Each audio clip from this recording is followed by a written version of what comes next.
শ্রাবণ মাসের প্রতি সোমবারই আমাদের হিন্দু সনাতন ধর্ম অনুযায়ী আমাদের ভোলা মহেশ্বর যে আছে তার আরাধ্য সবচেয়ে নির্ভরযোগ্য দিনই হচ্ছে শ্রাবণ মাসের প্রতি সোমবার।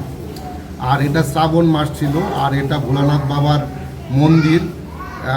সেই হিসাবে আজকে এখানে যত মা বোন আছেন সকলেই শ্রাবণ মাসের শেষ সোমবারে তাদের নিজের দেশের এবং সমস্ত জগতের জীবের জন্য তারা মঙ্গল কামনা করতেছে, যেন ভোলানাথ মহেশ্বর উনি প্রত্যেকেই ভালো রাখেন, সুস্থ রাখেন, এই দেশের শান্তি শৃঙ্খলা হয় এবং তার পরিবারের শান্তি শৃঙ্খলা হয়, নিজের রোগ কামনা মুক্তি এবং সার্বিক উন্নয়ন এবং উন্নতির জন্য যে সকল ভগবানের কাছে প্রার্থনা করতে হয়, সেই আরাধনাতেই আমাদের মা বোনেরা আজকে সন্ধ্যাকালীন সময়ে প্রদীপ প্রজ্বলন করে ভোলানাথ বাবার কাছে আরাধ্য সাধনার জন্য তারা ধ্যান করতেছে। আমাদের হিন্দু শাস্ত্র অনুযায়ী শ্রাবণ মাসটা পরমার্ধ মহাদেবের মাসে।